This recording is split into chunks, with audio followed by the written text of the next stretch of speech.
especialmente após o famoso incidente de Roswell em 1947. O governo dos Estados Unidos estava cada vez mais preocupado com o potencial impacto na segurança nacional, temendo que a histeria pública sobre os avistamentos. Tanto é que assim, a CIA criou esse painel. Foi um evento que a CIA chamou para dar consultoria para o governo, né? Olha, o governo vai tratar desse assunto dessa maneira.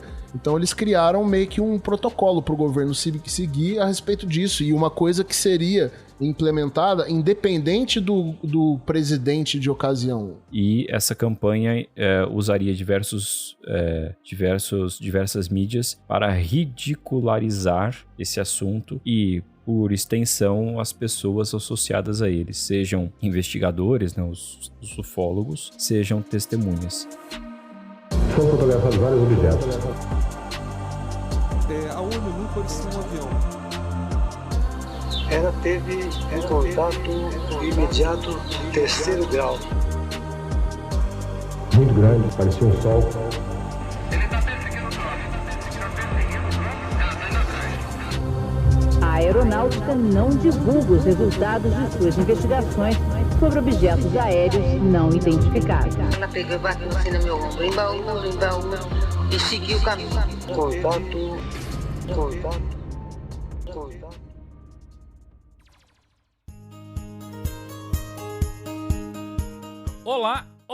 Olá, contatados e contatadas. Sejam bem-vindos e bem-vindas a mais uma edição do O Contato Podcast, o seu podcast de ufologia, que toda semana traz muitos projetos, cientistas, relatórios, OVNIs e muito mais. Eu sou Vinícius Martins, mas pode me chamar de Vini. E lá, em Jabotica Bertson, Gustavo Cornaccione. Como estás, meu caro homem peludo de Jaboticabal? Parafraseando não, a nossa querida apoiadora Raíza, ela gosta muito do meu humor autodepreciativo, levemente, um toque levemente pessimista, né? Aí eu fiquei pensando o que eu responderia quando você me perguntasse isso, como eu estou. Então, em homenagem à Raíza, que gosta desse tipo de resposta, pergunta de novo. Como estás, meu caro homem peludo de Jaboticabal? Eu estou conformado.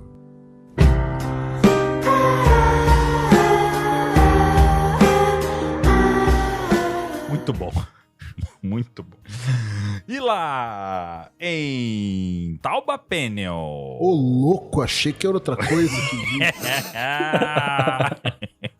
Quase, Ô, louco, rapaz. passou ali raspando tal. Mas engoliu o cigarro aqui. Achei que tu ia meter um Taube Eclipse, né? Uma coisa mais de boa. Não, do nada você me dá esse susto. Calma. Taubapene, meu caro Eduardo Oliveira, o nosso Fox Barba de Taubaté. Como estás? Eu estou um pouco assustado aqui no paraíso, mas tá passando. Tudo bem, foi só um momento, já foi. Agora eu quero dizer que esse apelido de um homem peludo de Jaboticabal, pô, é verdade, né? É. Só queria dizer isso, é verdade. Isso porque assim, ó, eu nunca vi o Guto pessoalmente. Mas só de ver. Só os nudes, né? Só os nudes que ele manda pra gente, cara. Vocês não tá ligado, entendeu? Vocês não tá ligado. É um semi-nudes, né? Porque não dá pra ver muita coisa. Não só dá pelo. Não dá pra ver. É como que no vídeo que ele mandou aqui, na hora que ele tira a camisa, parece que ele tá com cobertor embaixo da camisa. O nude tem 300 mega, 199 mega de pelo, né? Tá certo. Muito bem, meus amigos. Sabe que episódio é esse? Vocês sabem que episódio é esse, meus caros? Não, eu não sei. Vocês não sabem, esse é o episódio 50 do podcast O Contato, meus amigos. Que beleza. Aí o ouvinte pergunta, mas não era pra ser um episódio de relato? Então, sabe aqueles helicópteros pretos que sempre perseguiram o Guto desde o primeiro episódio, desde o nosso primeiro episódio do podcast? Então, dessa vez eles apareceram e levaram os nossos relatos. Então, invadiram o HD. Invadiram tudo, levaram os nossos relatos. Então, por hora, estaremos na busca de recuperar os nossos relatos para poder colocar eles no momento oportuno. Quem sabe numa suposta live que pode estar chegando logo mais aí para vocês. Então, vamos deixar claro, pessoal, né? A gente tá gravando esse episódio aqui na urgência, né? Pra recuperar porque a ideia era fazer o episódio 50 com os relatos, né? Sim, isso. Foi uma solução que a gente encontrou. Sim, e aí a gente já tinha essa pauta no jeito aqui.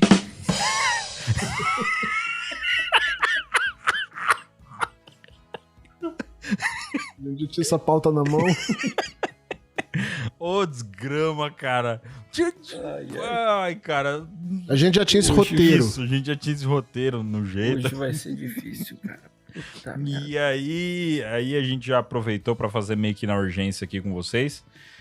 Pra não falhar, obviamente, o nosso episódio 50. A ideia é manter essa vibe de festa, mas trazer um conteúdo bem raiz do podcast O Contato, que é falando de documentos do exército de um tempo atrás e tudo mais, né? Mais uma peça do quebra-cabeça aí dos militares da década de 50.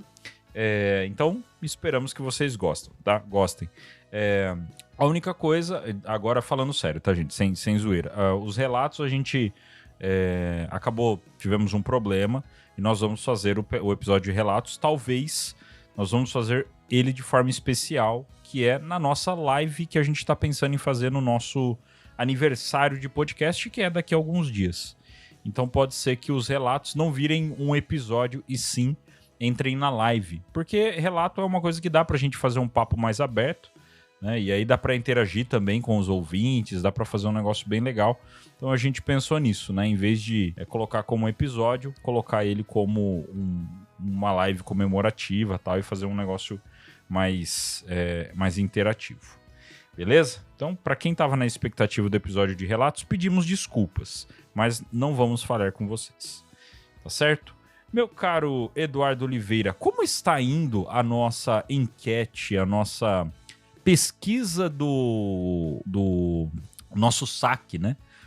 Nosso departamento de marketing, né? Nosso departamento do consumidor, cara. Como que está andando? Como que o nosso ouvinte chega até ele e em que pé que está? Bom, o nosso ouvinte pode participar da nossa pesquisa uma espécie de pesquisa de satisfação, né? Que a gente está fazendo aí com todo mundo que ouve o podcast, para saber quais são as impressões a respeito de alguns aspectos específicos que vocês notam no nosso trabalho. E aí, a partir disso, a gente vai balizar para fazer algumas mudanças, especialmente agora a partir desse segundo ano que o contato vai começar. Então, para isso, tem aí um link na descrição do episódio. O link está também lá no nosso Linktree, no Instagram, né, naquele link da bio. Acessando lá, você tem a página com vários links. Um deles é essa pesquisa de satisfação. E ali você tem algumas perguntas sobre diferentes aspectos do podcast que você deve levar aí uns 5 minutos para responder. É super rapidinho, mas é muito valioso para a gente. A gente tem já alguns insights interessantes, mas é claro, quanto mais respostas, melhor. Então, para os ouvintes que não participaram ainda, por favor, participem. Isso aqui é para vocês.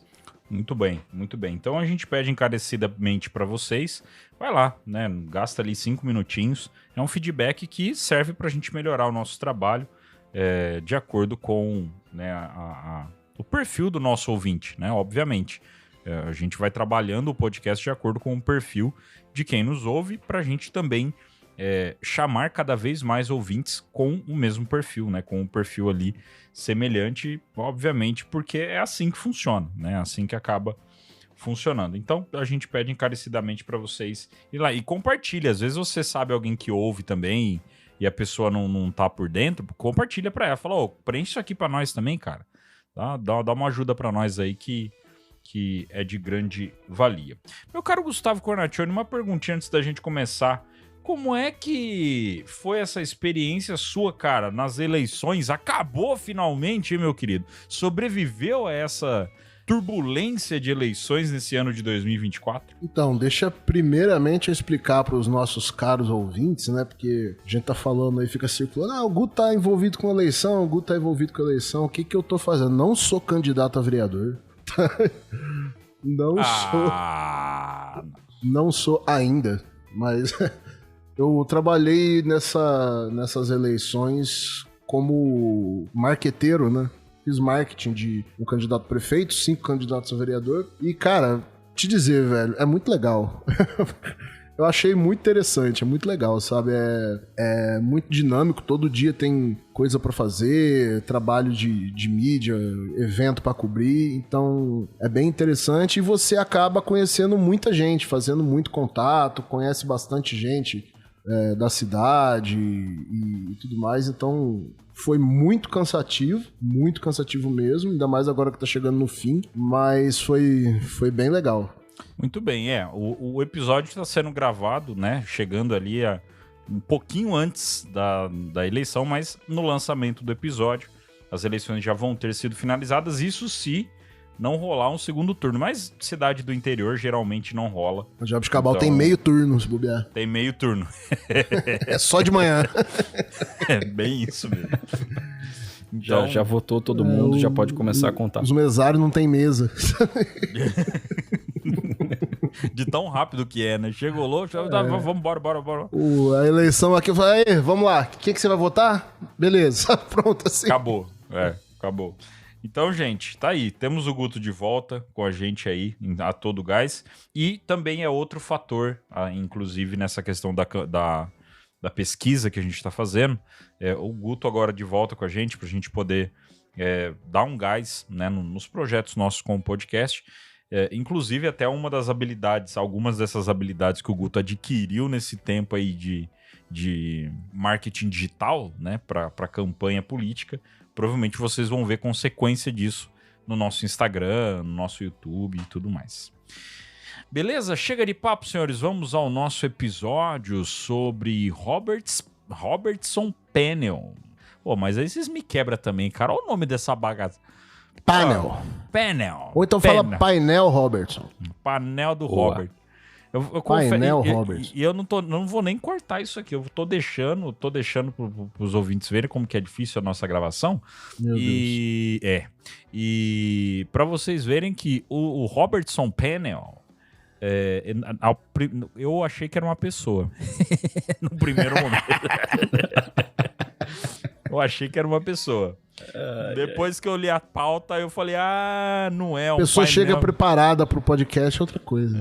Eu falei, é um painel, não é não. Então, meus caros, nós vamos falar agora sobre o painel Robertson. Quer conteúdo exclusivo e bastidores do nosso podcast O Contato? Siga a gente nas redes sociais agora mesmo. O link está na descrição do episódio.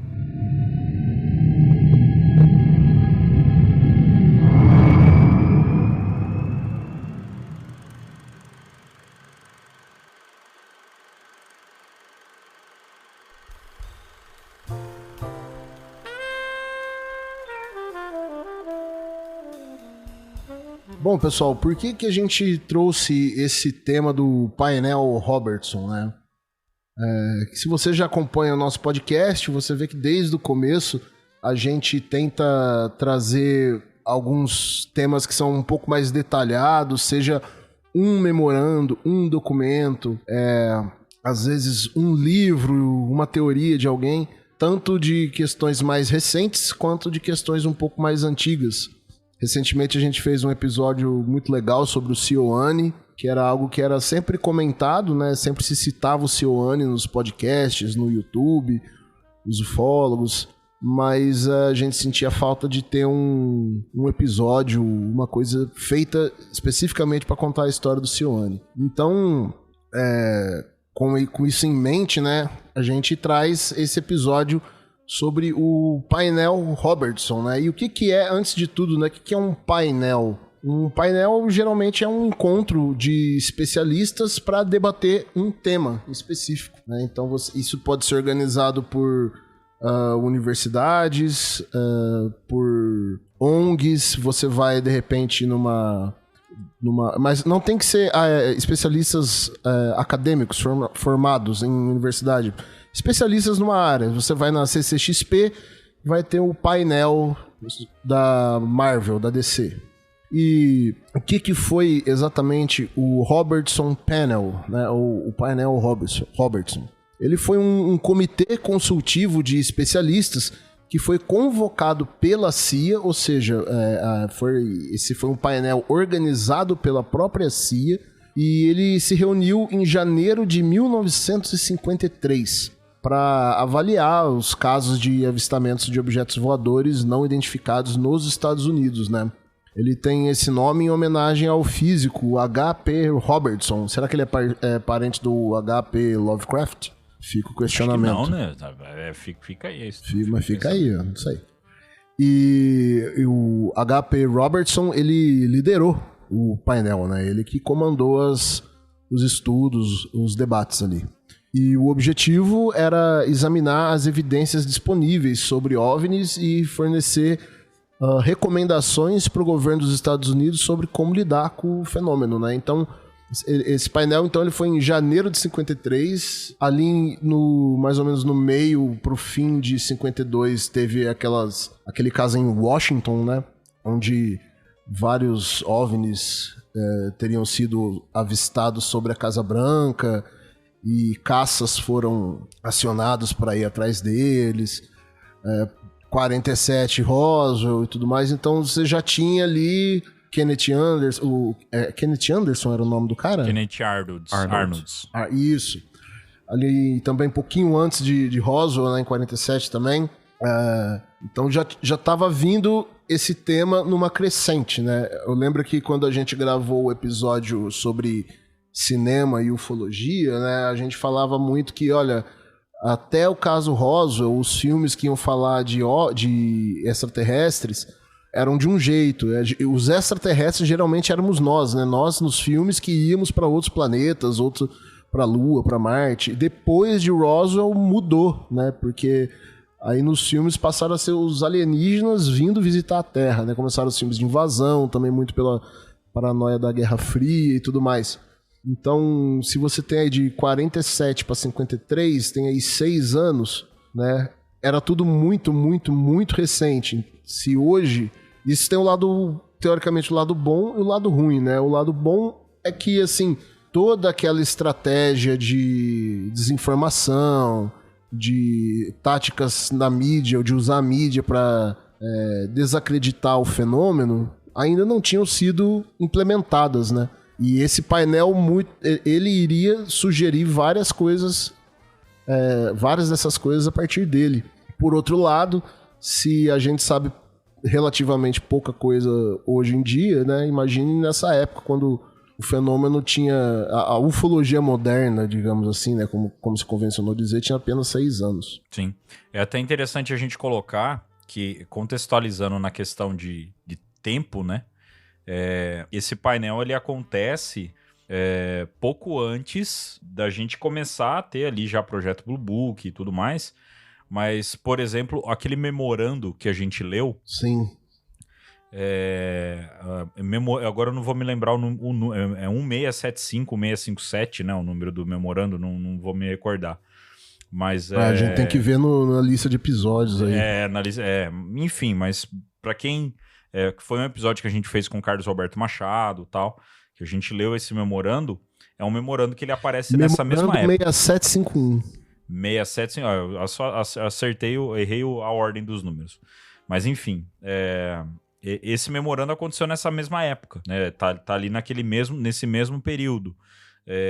A gente começa nesse mesmo período a entrar nos contextos dos laboratórios de Drake, né? Então, quando a gente fez o episódio do 7, a gente está chegando ali nessa época do pessoal começar a fazer a pesquisa 7, né?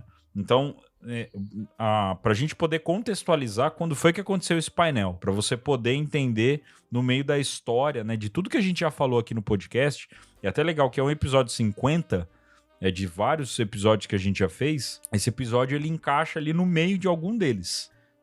Ele poderia ser antes de alguns, depois de outros, ele poderia ser sequência, por exemplo, do memorando, enfim, tá? Então, só para vocês terem uma ideia aí de onde que tá mais ou menos essa parte da história, tá? Mais uma contextualização a respeito da época, né, do contexto desse painel, né? Ele é em janeiro de 53. Janeiro de 53, a gente tá mais ou menos uns 6 meses do fim da Guerra da Coreia. A Guerra da Coreia foi de junho a julho, praticamente 3 anos, né?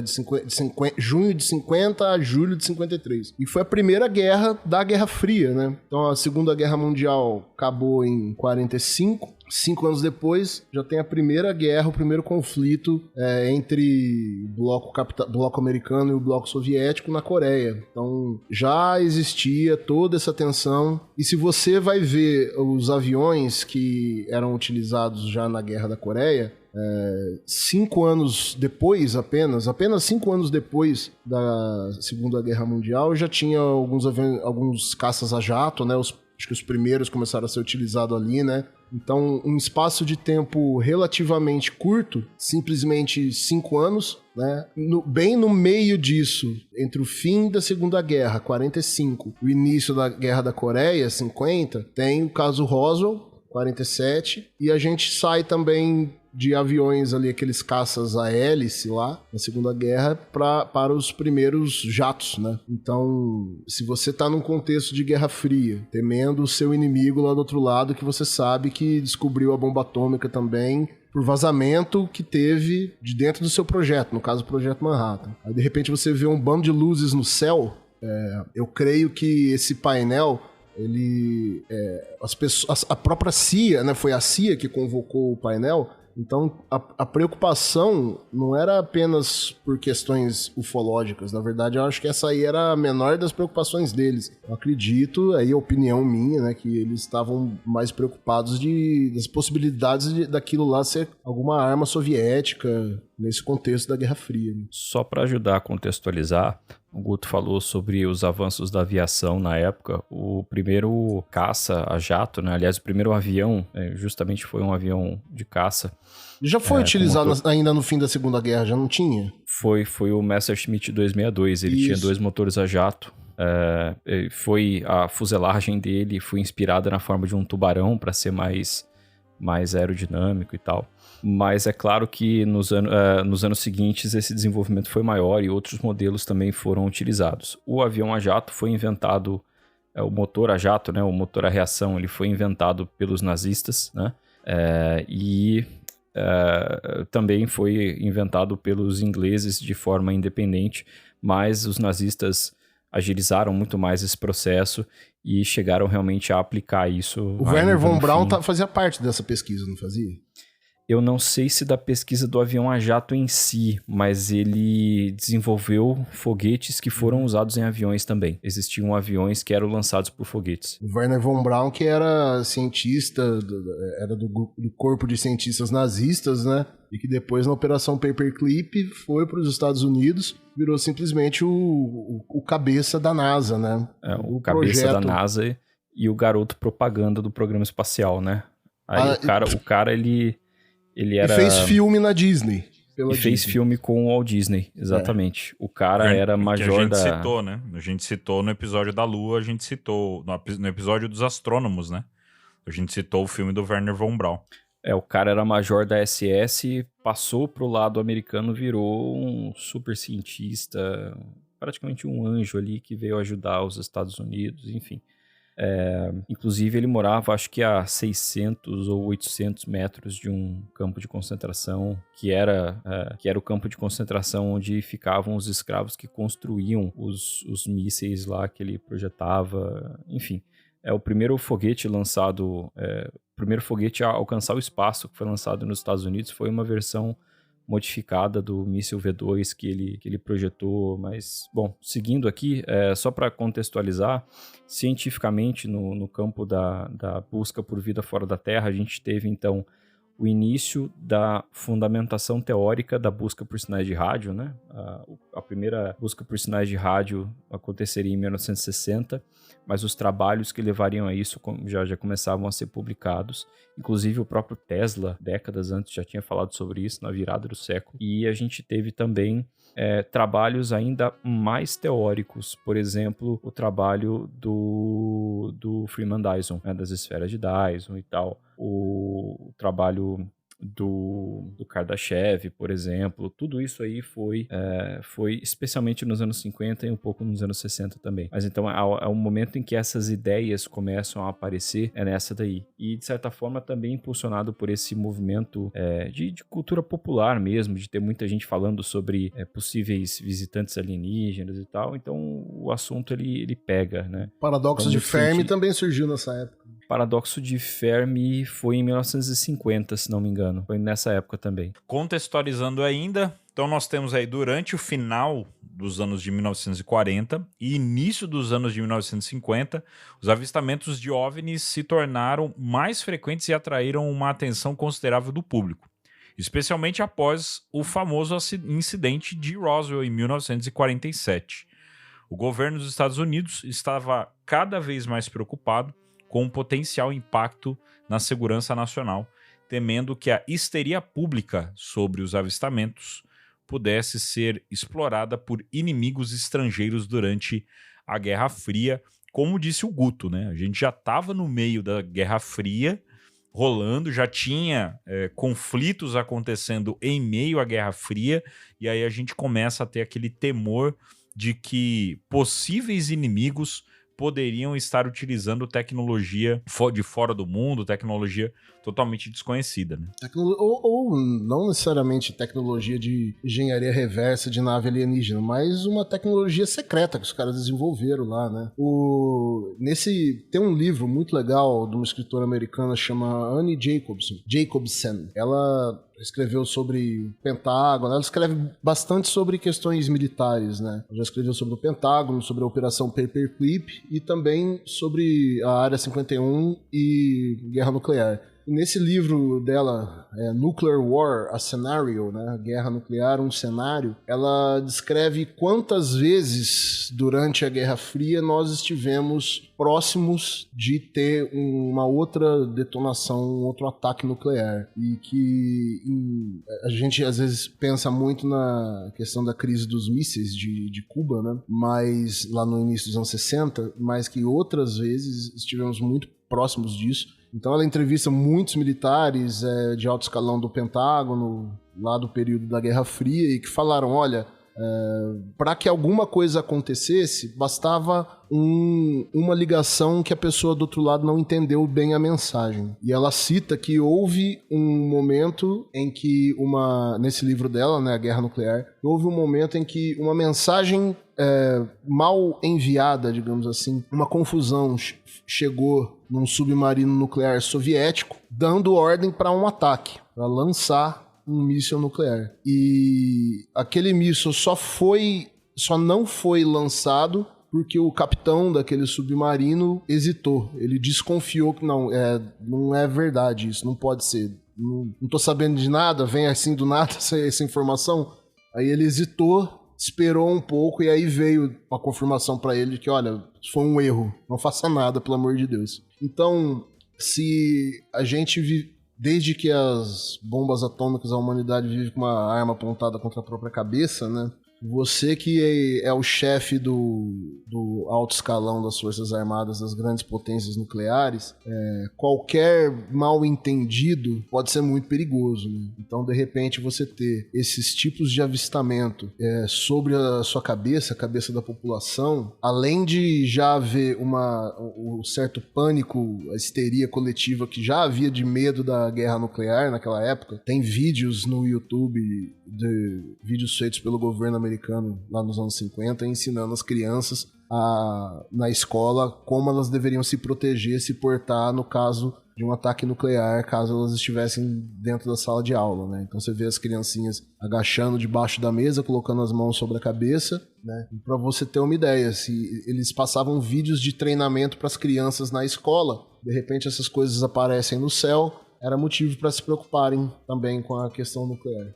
Já em 1948, a Força Aérea dos Estados Unidos criou o Projeto Sign, que mais tarde se transformou no Projeto Grudge e, finalmente, no famoso Projeto Blue Book, para estudar e catalogar avistamentos de OVNIs. Apesar de seus esforços, o aumento no número de relatos e a preocupação do público levaram a CIA a intervir, recomendando a formação de um painel de especialistas para avaliação do fenômeno.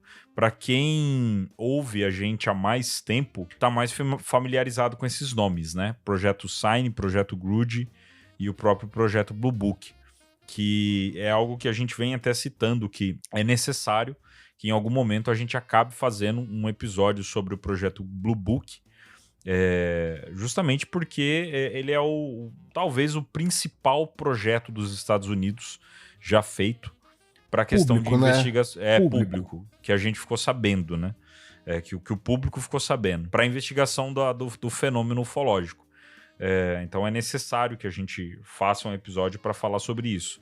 Mas... Fazendo um paralelo com a questão do Sioane, o Sioane, ele seria mais ou menos uma junção do Projeto Sign e Projeto Grudge. Porque tanto o Projeto Sign quanto o Grudge, no início ali dos anos 50, eles foram projetos relativamente curtos, mas que iniciaram uma pesquisa que depois virou o Projeto Blue Book, né? Aí o Blue Book durou muito mais tempo, tanto em relação a esses dois projetos, quanto ao próprio Sioane aqui do Brasil. E a diferença é que o Projeto Sign e o Projeto Grudge, ao contrário do Sioane, que não tinha... O Sioane, ele não era assim, transparente 100%, ele não saía publicando abertamente as coisas que eles descobriam. Só que o Sioane não tinha como um dos objetivos dele descobrir aquilo e, por outro lado, fabricar desinformação. O Sioane, ele descobria e ficava na dele. O Projeto Sign e o Projeto Grudge, não, eles já tinham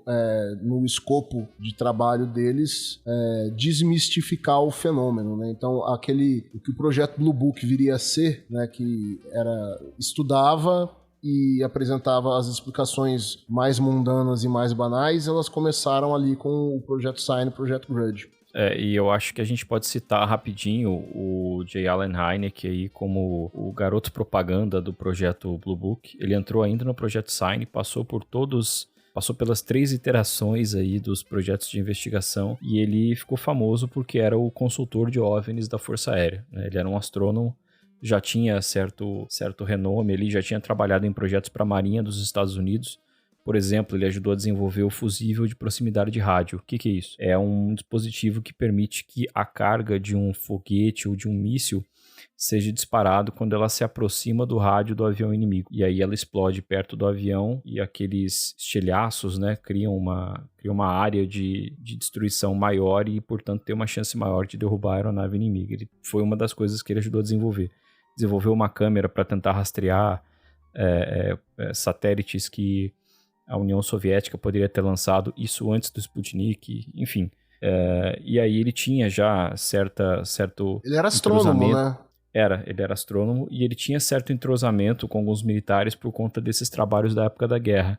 E aí ele foi convocado pela Força Aérea para ser consultor científico dessas investigações e no Projeto Grudge ele ficou um pouco mais afastado, mas especificamente ele ficou famoso pelo Projeto Blue Book, que teve um apelo público muito maior, mas em poucos anos ele já criou uma rusga com a iniciativa dos militares ali, porque ele entendeu que aquilo era mais uma coisa de relações públicas da Força Aérea e de tentar desmistificar o fenômeno do que realmente investigar cientificamente esses casos. Então ele mais ou menos do meio do projeto ali, do meio dos anos 60 para frente, ele já discordava abertamente de várias conclusões que o Blue Book publicava e, enfim, chegou a falar abertamente que o projeto não era de fato uma iniciativa de pesquisa científica. O Hynek é um cara que vale um episódio aí, mas só pra gente ter noção do que estava acontecendo aí nessa época. O painel Robertson, ele foi sim importante, inclusive, de certa forma impactou no projeto Blue Book, mas ele não era a única coisa que estava acontecendo no governo em relação a OVNIs naquela época. Até aproveitando, mandando um abraço para o nosso camarada Alexandre Everton, do Além da Imaginação. Recentemente ele fez um episódio sobre o Blue Book, tá? Então, para quem de repente quiser partir daqui um episódio já mais complementar ao que a gente está falando aqui, você já pode seguir, né, pro episódio com ele, do Além da Imaginação, do Projeto Blue Book. Faz, eu acho que 2 ou 3 episódios que ele fez esse episódio lá, tá? É um assunto que tem muito tema, muita coisa para falar, e com certeza a gente vai acabar fazendo um episódio desse também.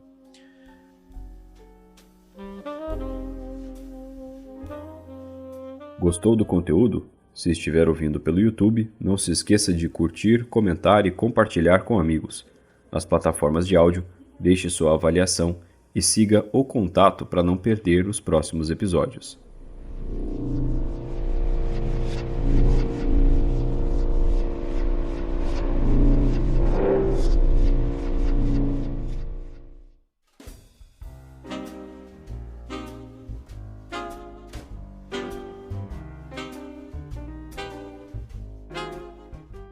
Como que era a formação e o objetivo desse painel? Então, o painel Robertson foi criado pela CIA, né, como a gente já acabou citando aqui, em resposta ao crescente interesse e preocupações sobre OVNIs, particularmente após o avistamento em Washington, D.C., em 1952, como o Guto já citou, quando vários objetos foram vistos no radar perto ali da Casa Branca e do Capitólio. Foi praticamente a noite oficial dos OVNIs dos Estados Unidos. Só que cara, é uma ótima comparação.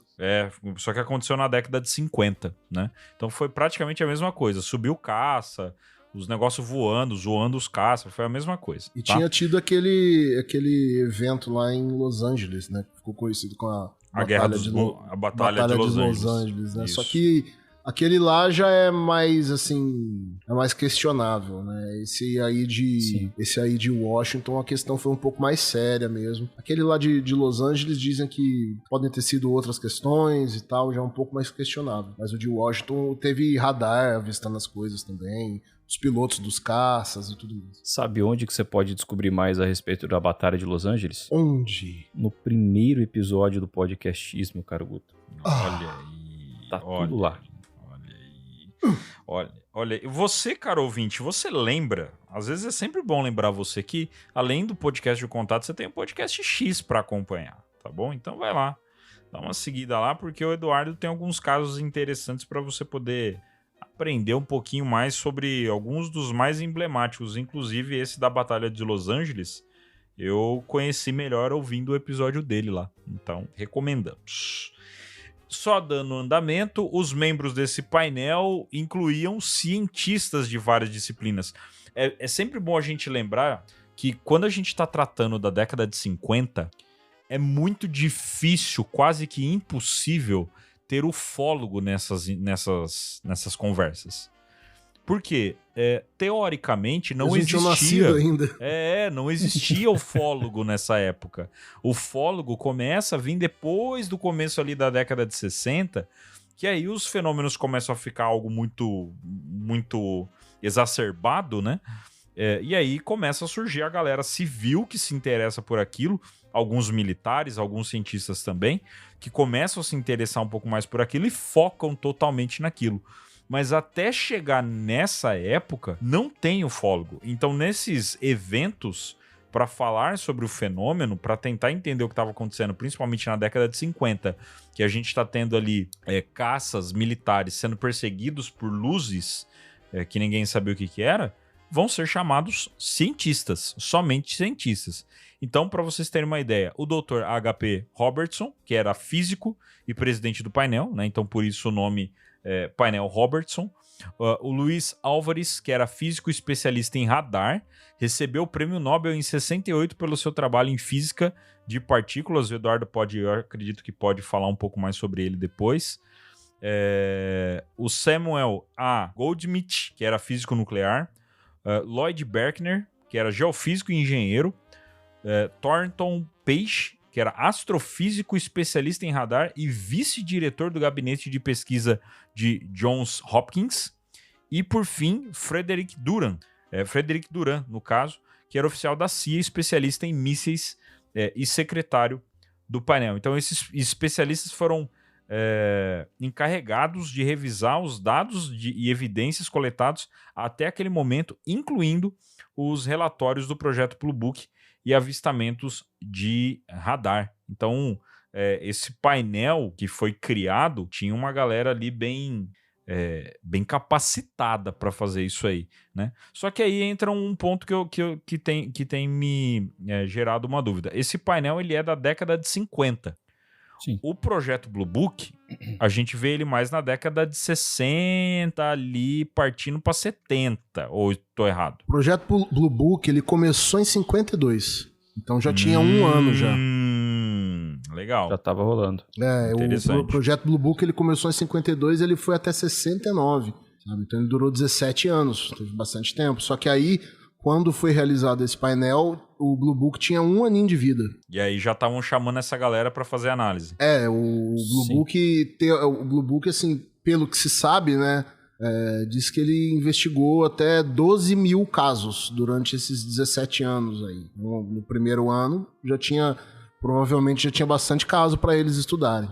Desses físicos aí, tem algum que é queridinho seu? Se a gente pensar que não existem muitas coincidências nessas coisas, a gente começa a ligar os pontos. O Álvares, especialista em radar, né, o trabalho dele de física não tem a ver com radar, era sobre estados de ressonância, era de física de partículas, era outra coisa que não tinha nada a ver.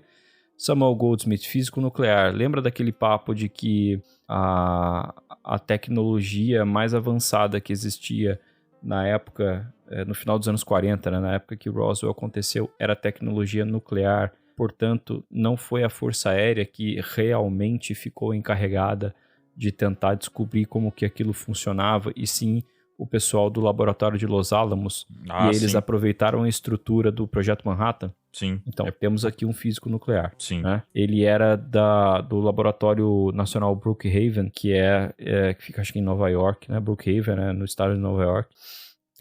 Mas tinha esse laboratório, ele ficava numa antiga base do exército, né? Então por aí você vê que tinha ligações com os militares também, e esse é um laboratório que trabalha com física nuclear, física de alta energia, trabalha com materiais nucleares também. Então esse cara pode ser o link para esse pensamento. Não estou dizendo que ele estava metido nisso, não, mas dessas hipóteses todas, esse cara, o Goldsmith, ele é o seu link para essa hipótese. O Thornton Page é astrofísico, também especialista em radar, né? Não é coincidência aqui que você tem vários especialistas em radares aqui. E ele foi vice-diretor do gabinete de pesquisa Johns Hopkins, então, onde era uma universidade que tinha esse departamento de pesquisa, e desenvolveram ali alguns materiais, algumas técnicas que foram importantes, algumas até foram de uso militar, e ele era um dos líderes ali desse departamento. O Lloyd Berkner, geofísico, né? Um físico, claro, e também um engenheiro, e ele fazia pesquisa ionosférica também, né? Sobre camadas mais altas da atmosfera, né? Da cebola da atmosfera. E aí você tem um agente da CIA, especialista em mísseis. Então, quer dizer, mísseis e radares, fenômenos atmosféricos, tudo que eles poderiam usar para explicar esses fenômenos e tentar entender se isso poderia ser de alguma forma de tecnologia que estava sendo usada por uma nação adversária. Então, eu acho que existe um viés muito claro na formação desse painel. O painel em si é esse, né? A gente tem aí o envolvimento de alguns outros cientistas, o próprio Allen Hynek, mas aí eles eram convidados ouvintes, né? Eles não realmente podiam alterar. Eles não tinham acesso à pesquisa, né? Estavam ali para ouvir. Eles não tinham acesso ao mesmo material que eles tinham acesso, e não podiam influenciar as conclusões. Ele estava ali realmente para ouvir. Queria só fazer uma observação. Quando o Vini falou da questão dos ufólogos nessa época, a gente já tinha civis interessados no assunto, mas o termo não era utilizado, né? O termo ufólogo. Mas já tinha alguns grupos de pessoas que investigavam por conta própria, só não utilizavam ainda esse nome, né? Se a gente parar, que nem quando a gente falou de John Keel, John Keel foi uma pessoa que já nessa época já pesquisava, só que não os fenômenos ufológicos como ditos, ele chegou nisso depois, né? Ele chegou depois, mas é uma evidência, né, de que nós tínhamos nessa época, na década de 50, pessoas que pesquisavam o insólito, pessoas que pesquisavam paranormalidade, fenômenos a questão diferentes, ufológica enfim. acabou entrando no meio. Né? Isso. Até porque começa a se criar essa teoria, né, de que será que faz parte de uma coisa só? Ou será que é outra vertente desse fenômeno paranormal e tudo mais? Então, na década de 50, tinham pessoas que faziam esse tipo de pesquisa. Só que eles não eram notados como são notados hoje. Então, hoje, num evento voltado para uma pesquisa ufológica, se a gente colocar uma galera desse porte, que nem foi a Sol Foundation, que tinha um monte de físico, cientista lá, você tem militares. Você tem militares e tal. Você tem um ou outro ali que é ufólogo, que o cara pesquisa o fenômeno e tudo mais, né? Então hoje já é mais claro isso. Mas naquela época, bem mais difícil da gente ver essa realidade. O primeiro uso da palavra ufologist, ufólogo, foi em 1959. Isso aí. Gotas de sabedoria. O nosso cara... Gente, é isso aí, ó. Podcast O Contato. Agregou Eduardo Oliveira, cara, ao infinito e além, velho. Olha isso. ChatGPT também. Nada que um Google bem direcionado aqui, bem rápido, faz o podcast em 3, aí enquanto os dois estão falando, o outro tá pesquisando. É assim que funciona, minha gente, tá vendo? É assim que conforme a gente vai fazendo o bate-papo, a gente vai fazendo um curso de podcast ainda. A gente engana bem, né? Engana bem pra caramba, hein? Até eu acredito.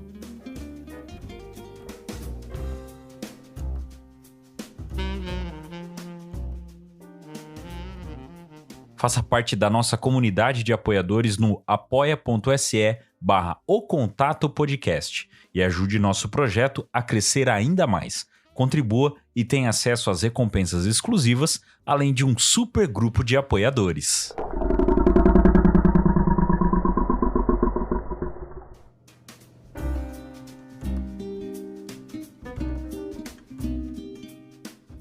Bom, quais foram as conclusões que esse pessoal chegou nesse painel? Então, o relatório do painel, que foi publicado em 1953, concluiu que a maioria dos avistamentos de OVNIs poderia ser explicado por fenômenos naturais ou aeronaves convencionais. É tudo raio-bola, cara. Tudo raio-bola.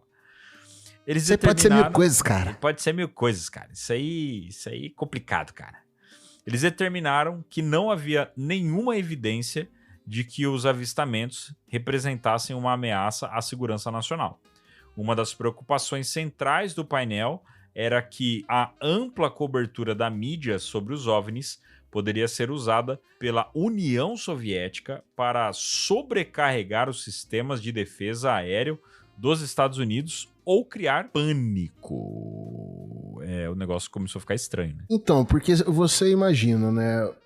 Se o seu inimigo estiver passando por uma crise ou estiver desestabilizado, é bom pra você. Mesmo que você talvez não vá fazer nada, não vá fazer nenhum ataque, mas se o seu inimigo tá passando por um problema sério, é melhor pra você. Então, essa preocupação, né, se a população poderia... Imagina um grande pânico toma conta do país todo, porque o número de avistamentos relatados pela mídia. E aí a gente tem uma diferença muito interessante, né? Porque essas coisas todas, elas estavam chegando nas pessoas através da mídia, né? Então era notícia, vendia jornal, era novidade. Não, por quê? Porque não tinha ainda todo aquele estigma, né? Isso aí veio a ser construído depois. Então justifica essa preocupação dos caras, porque do outro lado o seu inimigo tá só esperando, só olhando. Não só o pânico, né, mas a própria sensação da população de que os militares não têm capacidade de defender o país no caso de um ataque dos maiores inimigos imagináveis, que não é a União Soviética nesse caso. Então eu acho que manter a população acreditando que existe realmente isso,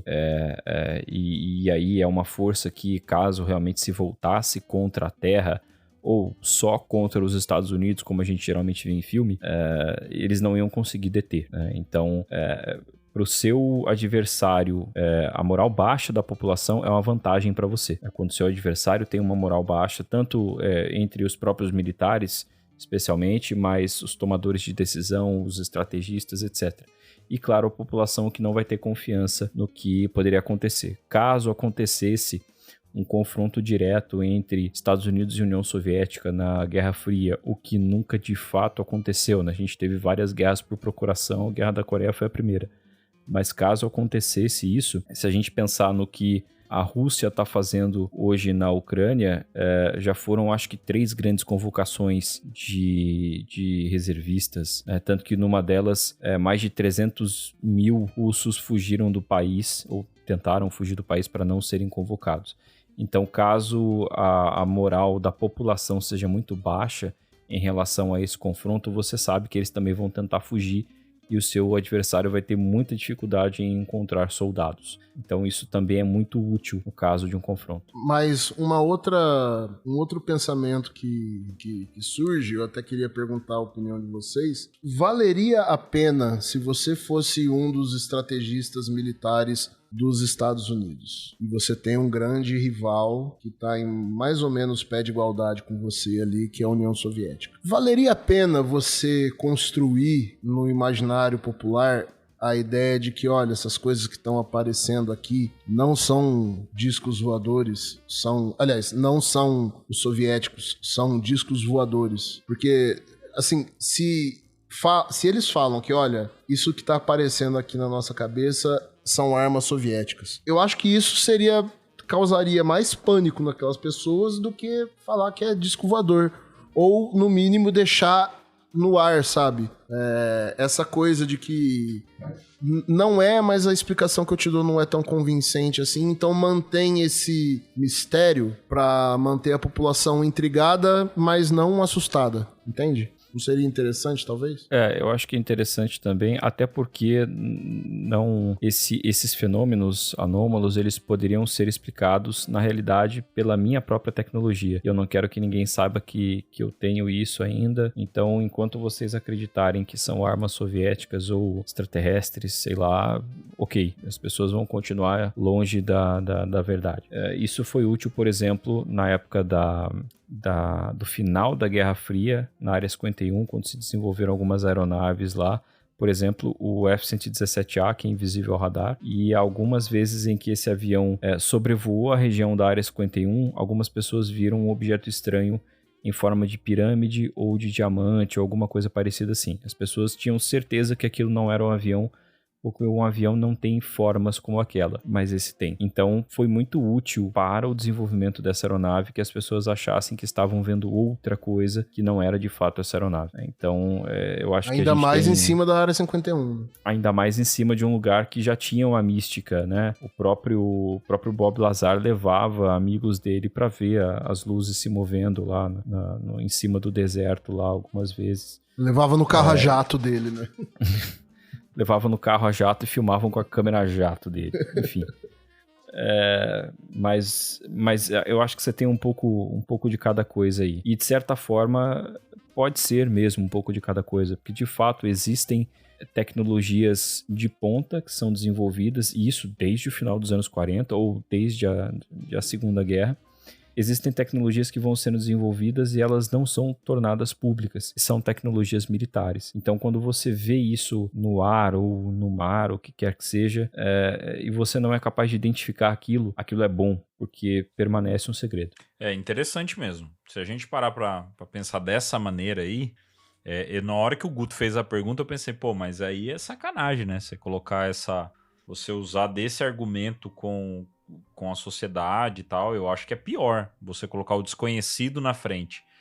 Só que às vezes você pode usar isso até de estratégia, né? Usar isso como uma estratégia. Então, a gente fala que é OVNI para todo mundo achar que é OVNI e a gente está fazendo um desenvolvimento de uma coisa nova. Inclusive, quando a gente entra nesse papo, né? Obviamente, é um papo muito conspiratório, né? Entra muito na camada da conspiração.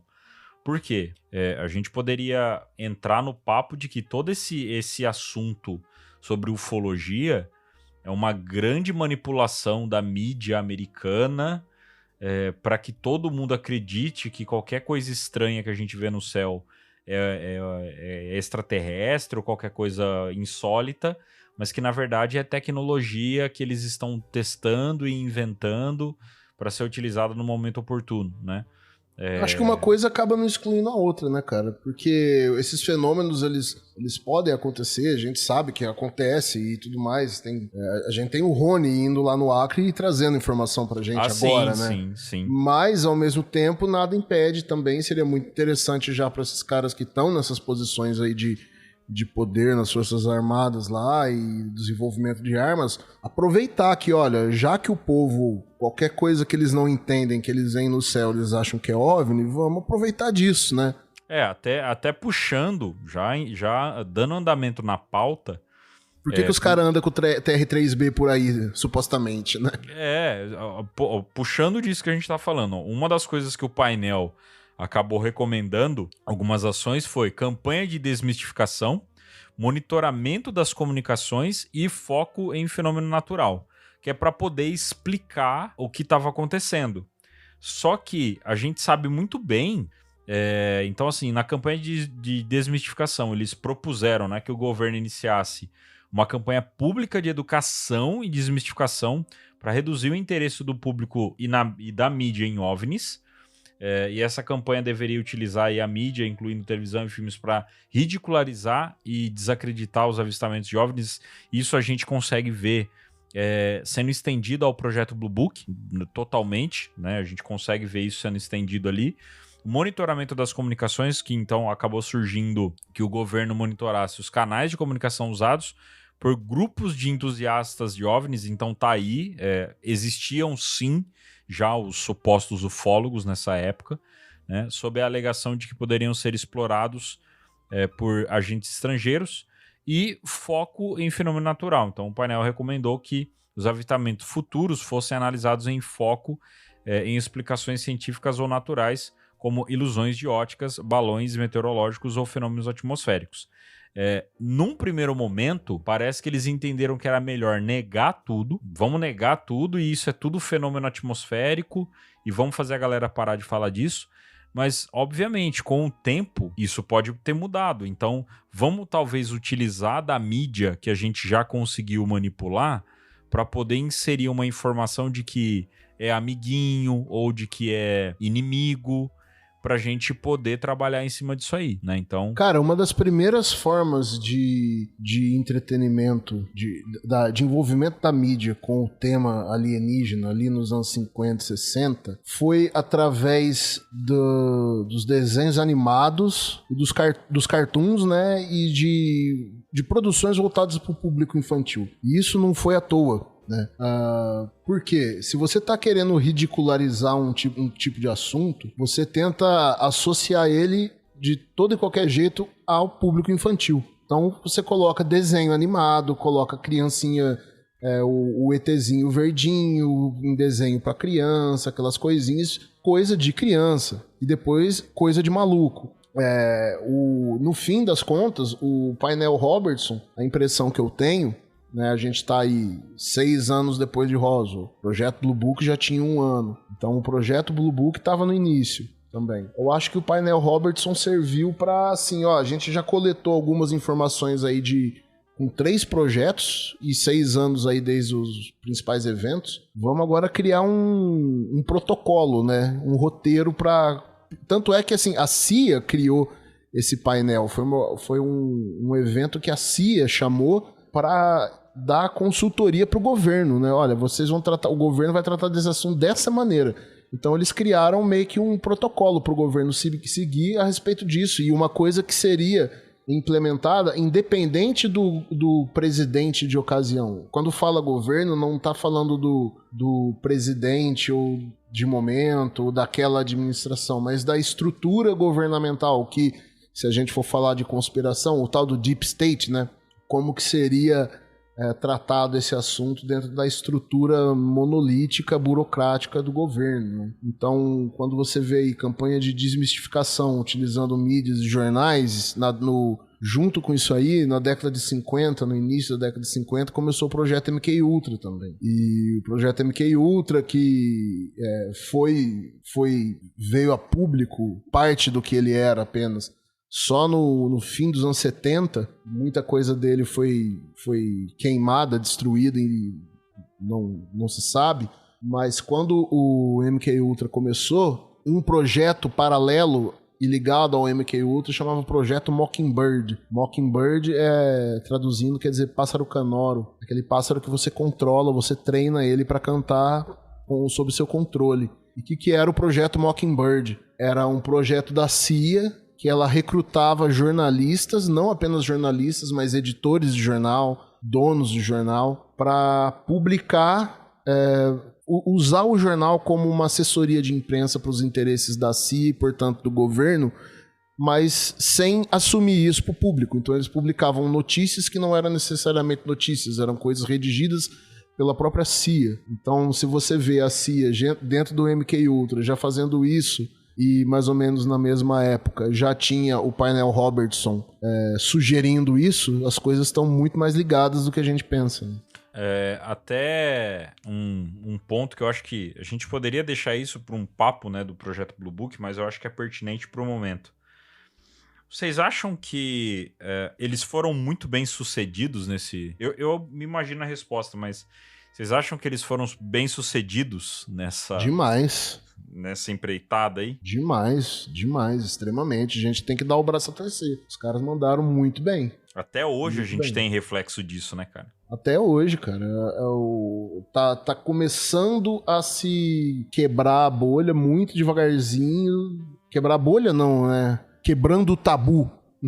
É mais um tabu do que a bolha, exatamente. Tá começando a quebrar esse tabu hoje em dia, né? De 2017 pra cá, né? Ano passado a gente foi ter uma audiência no Congresso a respeito desse assunto. A última que tinha tido fazia mais de 45 anos, né? E todo mundo sempre evitou falar desse assunto. As pessoas que viam, que tiveram alguma experiência, ou a pessoa que nunca teve experiência, mas tinha interesse, a maioria das pessoas evitava ser associada com esse tema, né? Foi muito bem feito. E faz parte de uma... É o soft power, né, cara? Se hoje em dia uma criança ou um adolescente sabe o nome de alguns estados dos Estados Unidos, mas não sabe o nome de todos os estados do Brasil, isso aí é um poder, né? É o soft power, o poder de influência que é exercido através da mídia e do entretenimento. Então, ele serve para qualquer propósito que aquele governo quiser exercer esse poder, né? Sabe o que mais chama a minha atenção aqui? Justamente no primeiro ponto que o Vini trouxe, campanha de desmistificação. Então, eles queriam desmistificar, para usar essa palavra, desmistificar o fenômeno, mas não no sentido de esclarecer, investigar de forma séria, com metodologia científica e tal, e publicar isso. Publicar, digo, não apenas em publicações científicas pertinentes, mas tornar público. Não.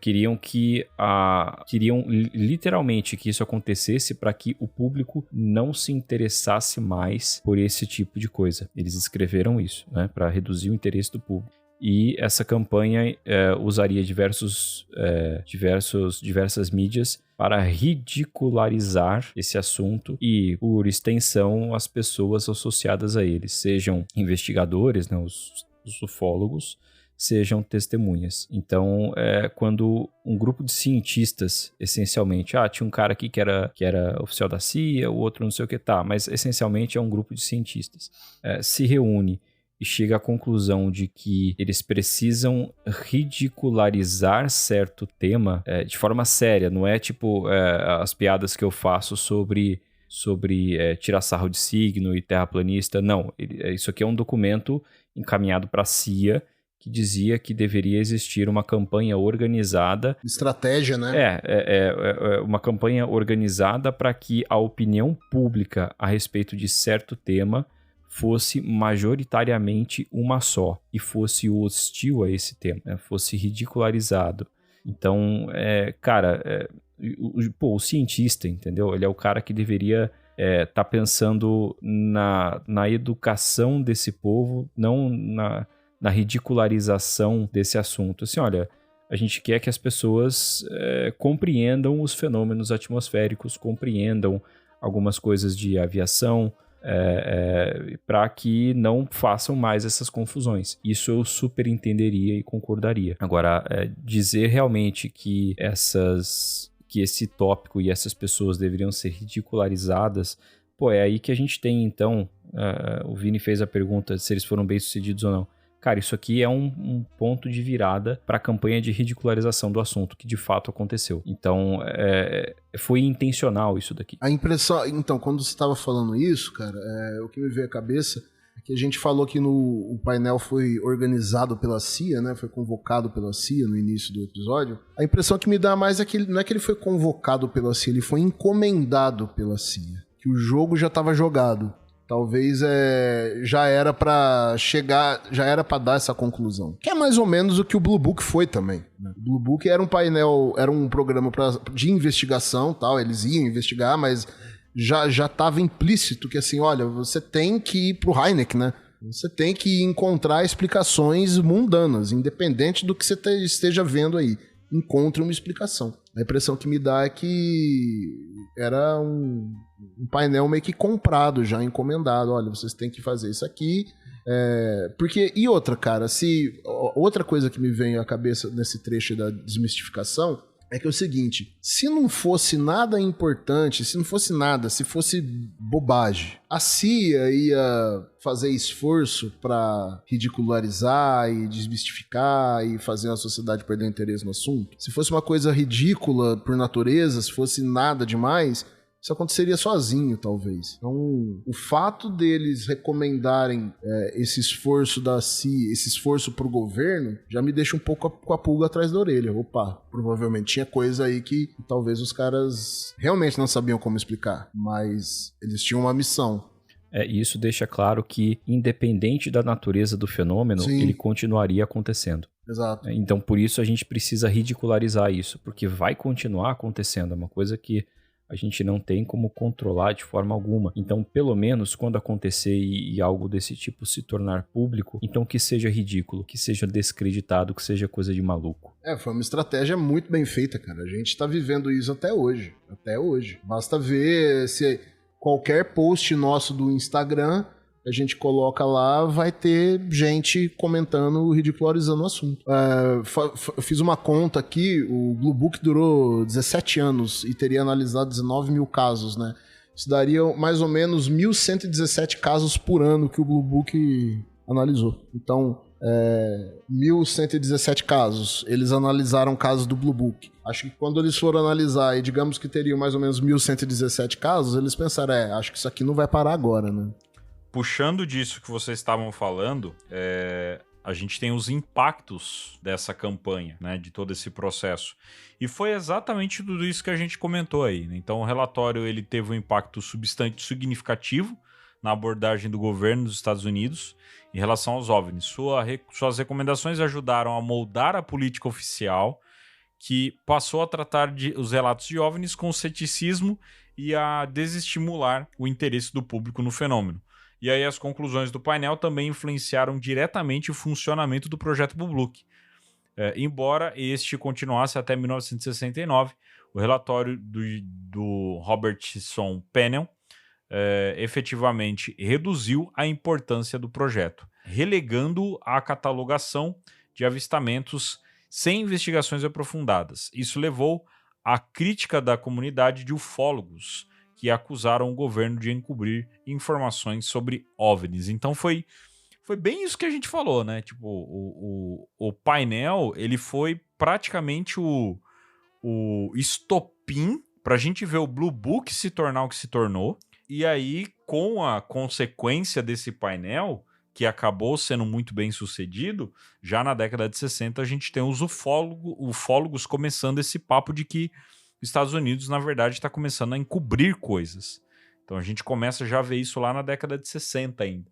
Então, esse foi o impacto desse painel na ufologia daquela época, e talvez estamos diante do principal momento na história da ufologia que impacta até os dias de hoje, talvez. Então, a gente vê a consequência desse painel, que foi muito bem sucedido, e até hoje a gente tem problemas com ele por conta de ridicularização, negação, tudo é fenômeno natural, ou é um avião, tal. Os argumentos continuam os mesmos, né? Isso que é interessante. A gente já tem aí 70 anos de quando esse painel aconteceu e os argumentos ainda são os mesmos. O projeto Blue Book, ele foi, assim, o potencial dele era maior. Depois do painel Robertson, a grande crítica é que ele não virou uma pesquisa, né, propriamente dita. Ele virou um arquivamento, né, uma catalogação dos casos. Bastante centrado na figura do Hynek ali, né, dirigindo essas investigações. Mas, né, vale lembrar, e linkando essa situação de 53 e do Blue Book até 1969 com hoje, tá para sair, né, o filme do James Fox, diretor do Momento de Contato, O Fenômeno, né, documentários muito importantes aí recentes sobre ufologia, um novo documentário dele chamado O Programa. E o que seria O Programa, né? Seria o projeto que estava por baixo de todas essas iniciativas, né? Um projeto que nunca teria acabado. Ele sempre teria existido desde os anos 50 e que a gente já conversou sobre isso lá no episódio de Engenharia Reversa, lá no início do podcast, né? Sobre como se dariam esses programas de engenharia reversa e tudo mais. Então, o Blue Book, que teoricamente seria o maior projeto, o maior programa de investigação que a gente conhece até hoje, né? Acho que o outro que foi tão divulgado quanto o Blue Book é o Aro, mas primeiro que o Aro tem nem 3 anos aí. E não é nem um pouco crível, é um Blue Book 2.0. Mas juntando esses dois momentos, né? Dá pra gente pelo menos especular, né? Que, olha, essa pesquisa, ela nunca parou. É que o próprio Hynek, por exemplo, um dos motivos dele se afastar do Blue Book depois, né, é porque ele via que a pesquisa dele tinha limite. Ele não tinha como ir a fundo, ter acesso a certas coisas, que foi a mesma coisa que levou também o David Grush, em 2023, a vir a público, por 2 motivos que ele veio a público, né? Ele foi encarregado pela Força-Tarefa UAP para investigar o que o governo americano sabia, e ele acabou vindo a público por 2 motivos. Um, que ele diz que estava recebendo ameaças, e 2, porque ele estava sendo impossibilitado de fazer o trabalho que o governo falou pelo próprio governo. Então, você vê como 70 anos depois, situações semelhantes. Só pra gente entender qual foi a desse relatório na prática, nada disso foi público, né? Esse painel teve acesso a informações militares secretas, militares e de inteligência. Então, esse relatório que eles produziram foi também considerado secreto, né? Foi classificado. Só muito tempo depois ele foi aberto, e, enfim, mas essas recomendações todas que estavam presentes ali, o público não sabia disso na época. Mas não foi publicizado que houve uma reunião e que eles chegaram à conclusão que não era nada demais? Então, a maior parte do que se sabe sobre o que aconteceu dessas reuniões desses cientistas vieram de notas que o Duran, né, que era o cara da CIA lá, que foi o secretário do painel, ele meio que anotava a maior parte das coisas, ele colocou num memorando e distribuiu isso no Comitê de Segurança Nacional, se não me engano. E vários participantes também fizeram comentários a respeito de algumas coisas que eles puderam comentar, mas não puderam comentar tudo. Então o Hynek, por exemplo, através disso ele também teve acesso a algumas informações classificadas que ele não pôde comentar, né? Eu imagino, pelo menos, que como ouvinte, se ele teve acesso a tudo que eles falaram, e esses cientistas fizeram comentários a respeito de coisas secretas, Então ele também teve acesso a isso. O capitão, eu não lembro se ele ainda era capitão, se já era major, o Edward Ruppelt, que foi o primeiro chefe do projeto Blue Book, né? Inclusive ele e o Hynek tinham um relacionamento bom na época ainda.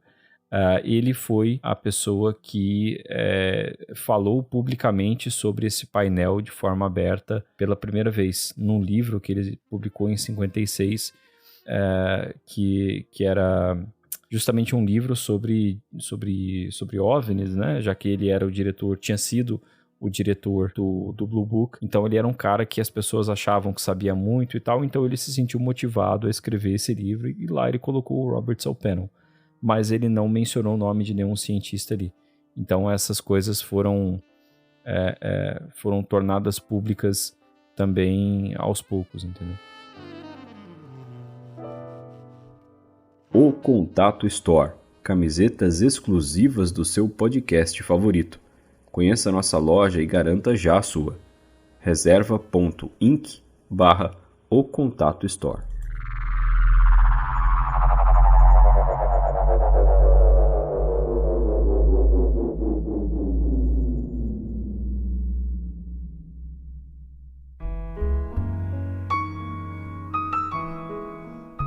Agora algumas informações adicionais que a gente tem sobre esse painel. Então, embora ele tenha sido um marco importante na gestão governamental sobre os OVNIs, houveram críticas à sua abordagem e conclusões. Muitos ufólogos acreditam que o painel foi uma manobra política para desviar o interesse do público e que o objetivo real era controlar a narrativa em torno dos OVNIs em vez de investigar a fundo o fenômeno, que foi exatamente o que o Du comentou, né? O projeto tinha a intenção mais de ridicularizar do que investigar e trazer uma resposta plausível sobre... Eu acho que o objetivo dele era propor um caminho pro governo, não investigar, né? Propor um meio de ação pro governo. E aí algumas informações que também estavam inclusas aí no meio, era um foco excessivo no controle psicológico. Então, documentos desclassificados mais tarde revelaram que a CIA estava mais preocupada com os efeitos psicológicos dos avistamentos de OVNIs sobre a população e com a potencial interferência estrangeira do que com o próprio fenômeno, né? A CIA tem um negócio com essa questão psicológica, né? É um negócio é um negócio bem interessante isso. Eles são especialistas em guerra psicológica, né? Literalmente. Eles são realmente especialistas em guerra psicológica. Sim. E aí você tem MK Ultra, é tudo coisa que envolve muito essa questão do psicológico. Então eu acredito que houve mais um estudo por parte da CIA em cima né? Usou esse painel para estudar como que estudar esses efeitos controle sobre a percepção das massas, né, cara? E imagina isso hoje com rede social. Sim. Você desestabilizar um país com boato e com fake news, com deepfake. Imagina a CIA fazendo isso, né, cara? Aí você não precisa imaginar. Aí assim, quanto de acesso a NSA e a CIA tem a dados coletados por Twitter, Facebook, é uma porta giratória aquilo lá, não tem trava pra eles. É quase... A real é essa, vamos concordar. A real é essa, sabe? Tanto não é à toa que a China tem o próprio Facebook dela, tem o próprio Twitter dela, fez o TikTok pra ela. Por quê? Porque eles sabem que, assim, olha... Se ficarem usando o Facebook e essas redes criadas nos Estados Unidos aqui na China, os caras vão estar vendo tudo aqui. Uhum. Eles podem desestabilizar a gente. Então essa preocupação da CIA com a percepção das massas e a psicologia das massas já vem desde aí. E a CIA era bem nova, né? Era bem jovem. Sim. Tinha acabado de ser criada. Outro ponto que eles também analisavam: relatórios contraditórios. Então, muitos cientistas do painel eram conhecidos por serem céticos em relação aos OVNIs, o que gerou críticas de que o painel foi enviesado desde o início. há relatos de que as conclusões do painel foram elaboradas antes mesmo da avaliação completa das evidências, ou seja, vamos criar um painel, vamos falar que é para investigar, mas a gente já tem até a resposta do que a gente vai usar, né? E não vai ser nada envolvendo OVNIs ou coisa fora da Terra, né? Então há essa crítica, né, de que talvez foi criado o painel só para fazer aí essa alegoria, colocando cientistas ali já com a resposta pronta, só fazer o teatrinho para poder jogar essa resposta para todo mundo. Por isso que eu falei que foi uma encomenda, né, da CIA. Uhum. Eu lembro de uma cena daquele filme Apollo 13, que tem um momento lá que eles estão há muito tempo dentro da cápsula, né, para voltar para a Terra, e estão começando a se envenenar com a própria CO2 da respiração deles. E aí os caras da NASA aqui na Terra, chega um cara assim com um pedaço que dois objetos, um é um cubo e o outro é um cilindro. E eles falam, a gente tem que fazer isso, caber dentro disso, se virem. É mais ou menos isso, né? Tem esses dados aqui, vocês têm que falar que isso é isso aqui, se virem. E por fim, outra coisa que aconteceu, que a gente já falou bastante aqui, a gente sempre retoma esse ponto, é a questão da relação da mídia. A relação da mídia com esse processo. Então, após o painel, houve um aumento nas produções midiáticas ridicularizando a crença em OVNIs, como programas de TVs e filmes, o que sugere uma campanha de desinformação, conforme preconizado pelo painel. Isso aí a gente, teoricamente, vê até hoje, né? O uso da mídia para ridicularizar o assunto e tudo mais. Recentemente, nós estamos tendo um momento que tá gerando aí um bafafá danado na bolha ufológica, mas eu acho que a galera começou a entender mais ou menos qual é a possibilidade da importância dessa obra. Pode ser uma faca de dois gumes, mas fazendo uma propaganda, né, de um outro podcast, de um outro projeto, mas como a gente preza muito o entendimento do fenômeno e para a gente poder entender como alguns casos aconteceram, tá rolando a Operação Prato, o podcast Operação Prato, que é uma produção da Globo, com o Andrei Fernandes do Mundo Freak, com o Ivan Mizanzuki, que fez aquele Projeto Humanos, né, que trouxe à tona o caso Evandro, né? Então, assim, eles estão fazendo de uma forma investigativa, então não é um podcast de ufologia, eles deixam isso bem claro, mas eles estão trazendo esse ponto, né, mais investigativo em cima da Operação Prato. É uma abordagem de true crime em cima de um caso ufológico. Isso, né? É bem interessante de acompanhar. Gerou um burburinho na bolha ufológica, porque traz uma visão mais cética, mas eles deixaram isso bem claro. Não é um podcast de ufologia, então não vai ter o viés ufológico. Eles estão conversando com pessoas que viram aquilo lá e tentando encontrar questões de crime no meio daquilo ali. Então, no lançamento desse episódio, provavelmente já vai estar a ponto de lançar o terceiro episódio, se já não tiver lançado, e é bem interessante de acompanhar.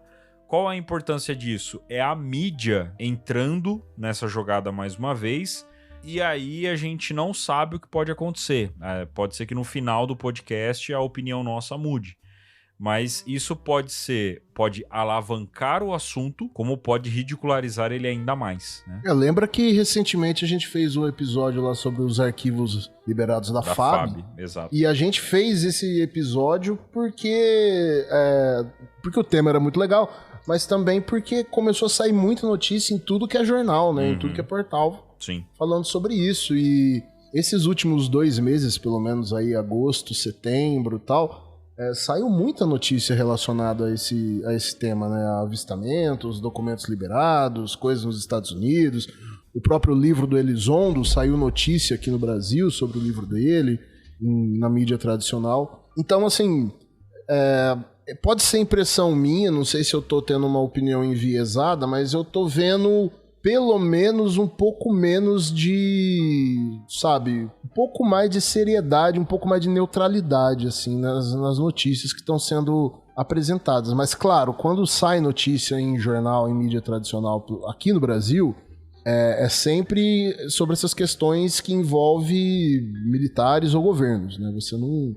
raramente você vai ver mesmo até hoje numa Folha de São Paulo uma notícia, você nunca vai ver uma notícia fulano de tal viu disco voador no interior de não sei aonde. A não ser que vira um negócio muito gigante, não tem como os caras negar. Mas é interessante, quem quiser fazer esse exercício, coloca no YouTube, tem bastante até pra ver, assim. Notícias de TV e de rádio nos Estados Unidos nos anos 50, 60, sobre esse tema. E compara com as abordagens que você já viu. Naquela época, era muito mais séria e muito mais neutra a maneira como os jornais apresentavam essa notícia. Eles falavam aquilo falando sério. Olha, um objeto apareceu e tal. Eles davam a notícia sem querer induzir uma conclusão para ridicularização. Depois que teve o Robertson Panel e depois que foi as sugestões que a CIA tirou dele e passou a implementar, aí essa abordagem foi mudando, mas do meio dos anos 50 e início dos anos 60 para trás, a abordagem ainda era diferente, sabe? Depois que foi ficando esse processo de ridicularização através da mídia, principalmente usando jornais, foi ficando mais forte. Porque são dois caminhos, né, cara? Você tem um entretenimento que trata de ficção, e você tem a mídia que trata, o jornal que trata da realidade. Então, o que você vê num filme é mentira, é ficção. O que você vê num jornal, teoricamente, é vendido como a verdade. Então, no filme você vê o disco voador e você vê o ET. No jornal, quando alguém vai falar alguma coisa, fala aquilo com um tom de deboche, um ar de ridículo. Pronto, tá feita a receita aí pra criar um tabu em cima do assunto. Só para concluir o comentário que eu tinha feito anteriormente sobre a liberação, né, dessas informações, eu tinha falado que o Ruppelt tinha lançado um livro em 56 e essa foi a primeira referência pública mais extensa, né, a respeito do painel. Em 58, 2 anos depois, o NICAP, que é o Comitê Nacional de Investigações de Fenômenos Aéreos, que a gente falou episódios atrás também, acho que no episódio de Cientistas e OVNIs, eles fizeram um pedido, se não me engano não foi para a CIA, foi para a Força Aérea, para que liberassem o relatório, porque a Força Aérea também teve acesso a isso. Então eles imaginaram que através da Força Aérea eles poderiam ter acesso a isso de alguma forma. Ingênuos. Oi? Ingênuos. Bom, meio que funcionou, tá? Olha. Assim, meio que funcionou, porque a Força Aérea liberou um resumo de 3 parágrafos e tinha o nome dos membros do painel, coisa que não era conhecida publicamente antes. Então começou a funcionar através daí.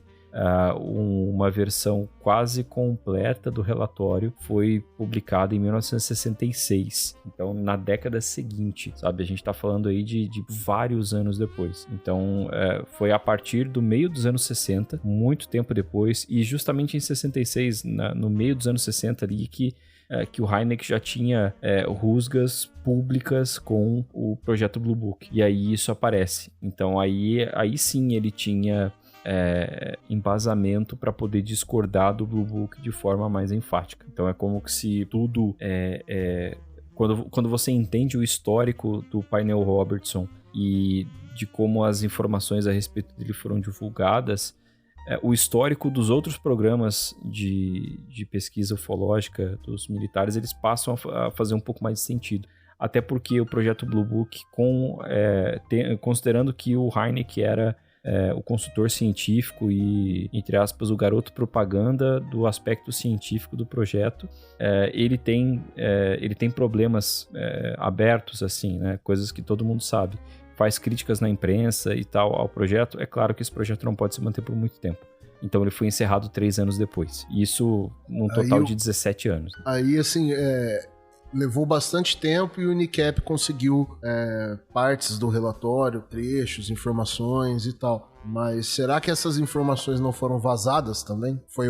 A Força Aérea cedeu formalmente ou não houve algum primeiro denunciante, delator lá. Primeiro não, né? Já tinham antes. Mas a lá Lu Elizondo fazendo delações e soltando informações? Eu imagino que a Força Aérea tenha consultado a CIA para saber exatamente o que ela poderia falar.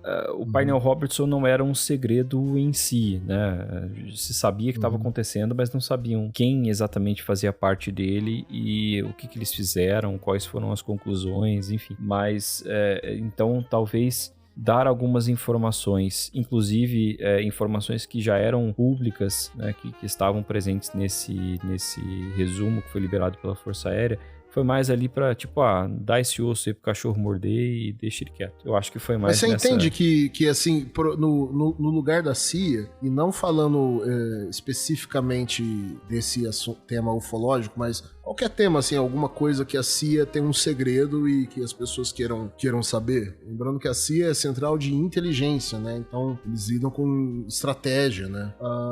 Não é interessante, de repente, eu pegar um agente meu e passar uma missão pra ele e falar pra ele, olha, você vai se apresentar como um denunciante, como um delator, e você vai falar que aqui dentro a gente sabe isso, porque dessa forma tá indo alguma informação, aquelas pessoas que estão querendo saber algo vão ter um pouquinho da vontade delas, do ego delas satisfeito, porque recebeu alguma coisa, mas não fomos nós que falamos, é um cara que trabalhou aqui e tal, e ponto final.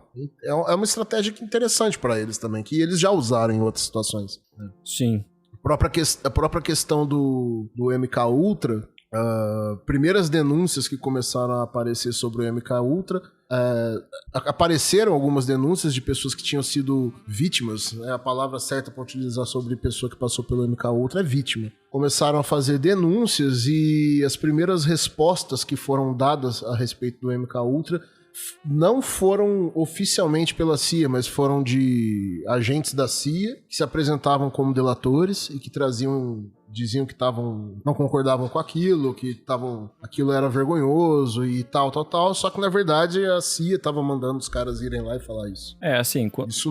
Isso já não é teoria da conspiração, isso é documentado que aconteceu. Então, quando você lida com agências de inteligência, pouquíssimas... A última coisa que a gente sabe, pode afirmar, é que é verdade as coisas. Né? Então, e é ambíguo, porque a última coisa que você pode afirmar é que aquilo que foi divulgado é real e também que as coisas são teorias da conspiração. Sim. Porque, se você define teoria da conspiração como algo sem provas diretas, tudo bem. Mas, assim, realmente pode ter sido algo desse tipo, né? Quem me garante que o desentendimento público que o Hynek tinha com a Força Aérea não era também de interesse da CIA, da própria Força Aérea, sabe? Para que justamente parte do público ainda acreditasse. E, portanto, tecnologias novas permanecessem em segredo por mais tempo, sabe? Então, tudo se torna cinza, assim, você não sabe... Exato. Muito bem onde que estão as coisas. Lembrando que o próprio painel tinha um membro da CIA ali, estava ali porque era especialista... O secretário do painel. Sim, estaria ali supostamente porque era especialista em mísseis e tal. Agora, o cara era secretário porque, obviamente, ele era da CIA. A CIA convocou o painel, então vou deixar um cara da minha agência aqui, porque sim, torna tudo mais fácil. Mas ele pode ter feito, sei lá, qualquer coisa ali nesse sentido, né?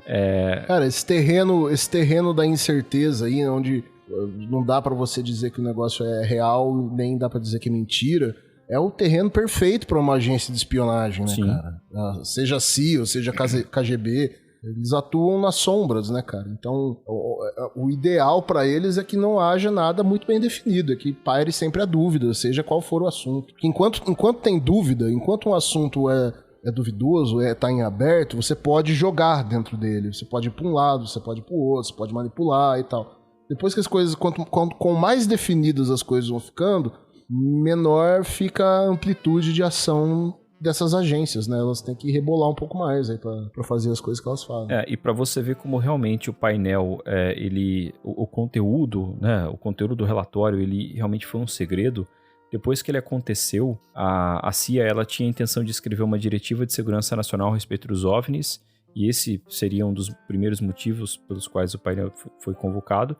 mas ela não escreveu, né? Desistiram de fazer essa diretiva. Esse painel mandou o relatório para várias autoridades, para o secretário de defesa, o diretor da FAA, né, a ANAC dos Estados Unidos, entre aspas, recebeu isso, o presidente do Conselho de Segurança Nacional recebeu isso, e as autoridades da CIA mesmo também receberam, mas elas disseram que não se faria mais nada a respeito do assunto dos OVNIs, mas continuariam de olho no interesse de qualquer coisa que fosse de segurança nacional e na maré do público, né? Então, aquilo que o público se interessasse, se o público continuasse interessado no assunto, eles estariam de olho na opinião pública, não no assunto em si.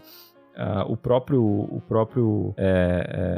Duran, ele fez relatórios verbais sobre isso dentro da agência, e a CIA decidiu que o conhecimento de qualquer interesse da CIA a respeito desse assunto fosse proibido. Apenas um grupo muito restrito dentro da CIA saberia que existia interesse da agência nesse assunto de ufologia, né? Então, aí o relatório do painel Robertson foi tornado secreto, né, assim que ele foi produzido, e qualquer menção ao patrocínio da CIA a esse painel também era proibida. Então, não só o conteúdo do documento é secreto, como simplesmente associar a CIA a ele também é algo secreto, sabe?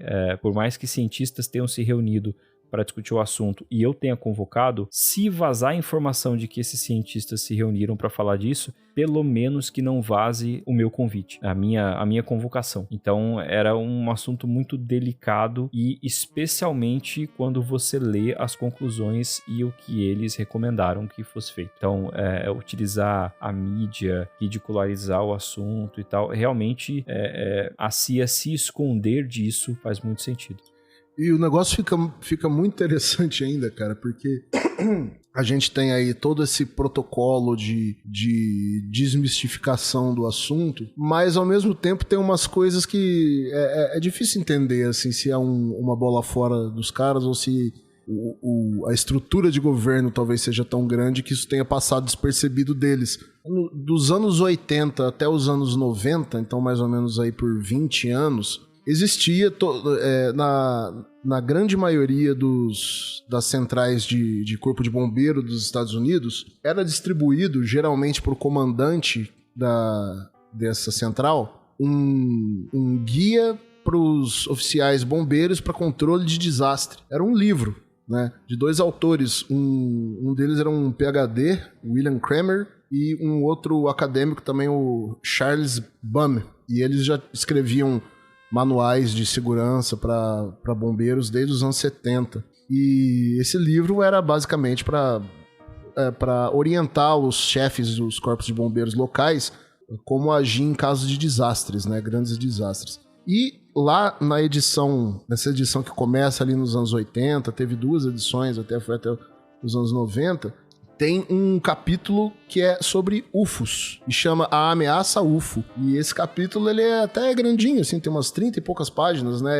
Ele é dividido em introdução aos OVNIs, reconhecimento de sinais, procedimentos de segurança, interação com o público, colaboração com a autoridade, treinamento e preparação, recursos adicionais, histórias e casos notáveis e aspectos psicológicos. Então, ao mesmo tempo... E assim, esse livro, ele como eu falei, esses 2 autores, eles... Desde os anos 70 eles elaboravam materiais para os corpos de bombeiros americanos, só que eles não eram um material oficial do governo. Mas esses caras, eles tradicionalmente faziam esse trabalho há muito tempo, e o governo comprava o material deles e encaminhava para os corpos de bombeiros. Então não era um material oficial, mas era um material que era distribuído. E durante 20 anos esse guia contou com esse capítulo de como bombeiros norte-americanos deveriam agir no caso de um desastre envolvendo OVNIs. Passou debaixo dos olhos da CIA, isso aí? Os caras sabem de tudo.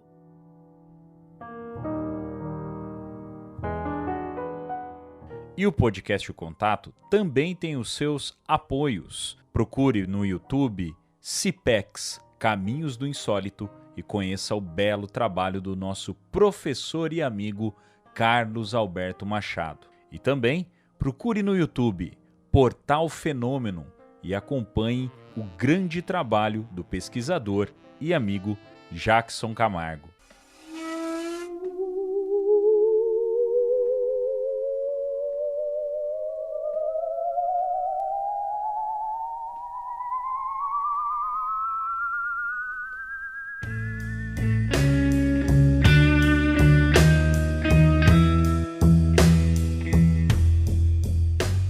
Muito bem, meu caro ouvinte, é isso, tá aí.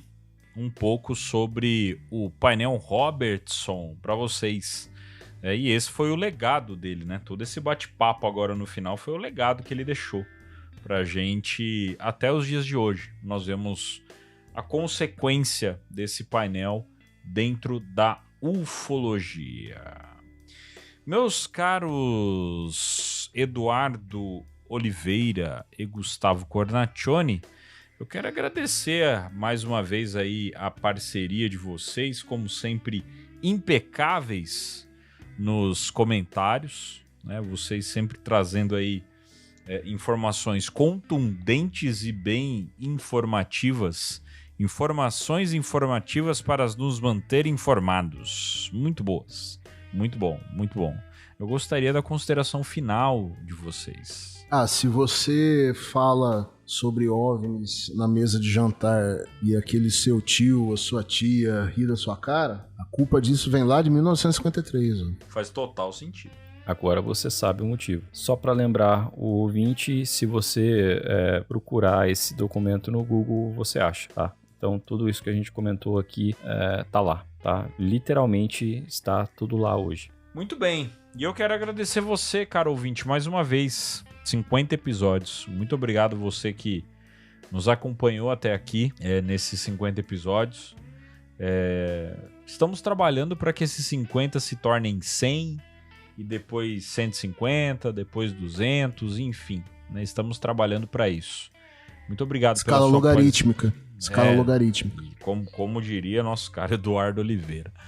Então, muito obrigado. Muito obrigado. Esperamos que estejamos atendendo às suas expectativas, pelo menos um pouquinho, tá bom?